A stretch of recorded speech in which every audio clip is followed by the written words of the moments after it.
So the 0.1 patch notes just hit. We're just going to go over them. So general improvements and changes. Passive block chance now applies to blockable hits from all directions as opposed to just hits from in front. Player size is now set to 0 units while dodge rolling instead of 1 unit. Some smaller monsters can now be pushed while dodge rolling. Oh my god, this is huge. Thank god. Inscribed ultimatums and Jin barriers now display whether you will obtain ascendancy skill points upon completing the Trial of Chaos or Trial of Secamus respectively. I was actually just recently in my playthrough that's coming out tomorrow actually. I was wondering how to actually get ascendancy skill points, so this would actually help. Removed world map pins for encounters that were not from specific locations in areas, i.e. from monster drops. Improved attack in place behavior. Rain of Arrows and Firestorm now have a hit rate limit to prevent cases of them absolutely obliterating very large bosses. This will have little to no impact outside of boss fights with very large hitboxes. Leech has been buffed. Bone Shatter now more reliably hits a target. The duration of armor break has been increased to 12 seconds. Oh, thank god. This is huge. This is going to be huge for my Merc.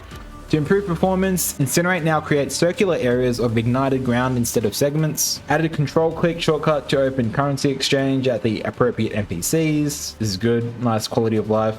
Added a button to travel to the Trial of Chaos on the world map. Added art of close combat support. Added 2D art for the Defiance and Destiny unique amulet. Added ascendancy skill points as a keyword, which details how sets of ascendancy points are obtained. Added search functionality for gem cutting and vendor inventories when using a controller. Keybinds for searching stash on a controller have also been updated. So this is good for you controller people. Added gem cutting restrictions, options for gamepad. Added suggested supports for time of need. Updated the suggested supports for Bone Storm. Oh, is Time of Need like an ability or support gem? Probably is. Added an option for opening the trade website to the main menu for consoles. Runes now sell to vendors for more gold. Updated art for reserved life and mana. Updated the description on runes to clarify that once socketed, they cannot be replaced. Auras and curses that affect ally or enemy resistances now display values in the skill pop-out panel. Tweaked the audio of the Kiwi pets, Chimera pet, and Baby Crowbell pet to reduce their impact in town areas. Updated the wording on the invokers Protect Me from Harm, Ascendancy's passive skill to clarify its functionality. Updated the description on Hex Blast to clarify that it only detonates a single curse per enemy in its radius. Updated the description of Fiery Death support to clarify that the supported skill does not need to kill the ignited enemy itself. Reduce the defenses provided to monsters by Magma Barrier modifier. Walking Goliaths no longer use their suicide attack if they are rare. Trigger Gems and Energy Gain. Trigger Gem Energy Gain was not in the right place, and it was far too easy to use elements to trigger spells. One problem with the previous system is that if we balanced it to make triggering happen in boss fights, then the triggering would happen far too often during clearing. In order to address this, we are now making monster power part of the calculation for energy gain. This means that it's far easier to trigger skills from unique monsters than it is from normal monsters. But you also hit many more normal monsters when fighting. Another issue was using low level skills with unconventional ailment applications such as Flame Wall to ignite enemies for triggering.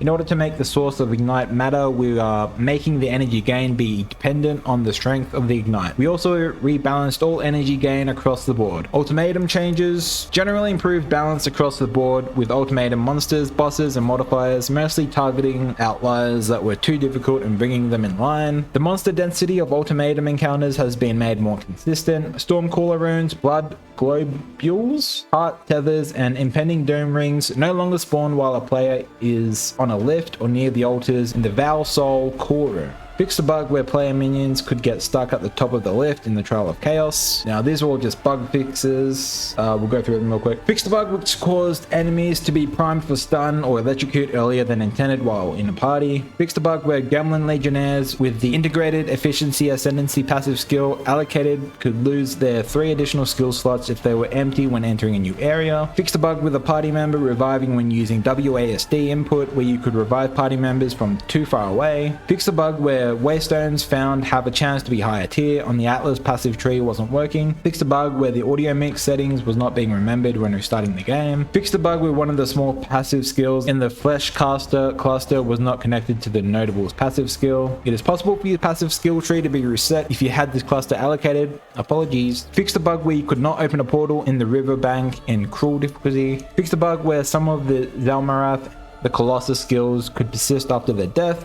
Fixed a bug where opening a full screen panel while disenchanting could prevent you from performing any actions until you relogged. Fixed a bug where some fire spells such as Volatile Dead and Incinerate were not functioning correctly with Raging Spirits. Fixed a bug where buffs on you expire slower from the Prolonged Assault notable passive skill and other Chronomancer Ascendancy passive skills was applying to debuffs and other effects as well as buffs. Fixed a bug where non-reviving minions were spawning a remnant from the Grim Feast buff when dying in your presence. Fixed a bug Infernalist with the Pyromantic Pack Ascendancy passive skill allocated were considered to be on low Infernal Flame if they were at 50% of maximum internal flame or lower instead of 35%. Fixed a bug where the world map icon for Candlemass and Cruel was not updating correctly. Fixed a bug where you could be unable to upgrade gems despite satisfying the attribute requirement by having the adaptive capability Gambling Legionnaire Ascendancy skill point allocated. Fixed a bug where Fiery Death support was not dealing damage correctly. Fixed infusion support gems on Herald skills applying the gain damage as extra elemental damage to all attacks instead of just the damage from the Herald skill. Fixed a bug where expedition encounters could fail to generate in the decay map. Fixed a bug where quality on the sacrifice skill was causing minions to revive 0 to 5% more slowly instead of more quickly. Fixed a bug where the exit portal for the final boss in Trial of Shekimus did not visually display upon killing the boss. Fixed a bug where socketed skills you didn't meet the requirements for were missing their name in the skills menu when using a controller. Fixed a bug where the elemental storm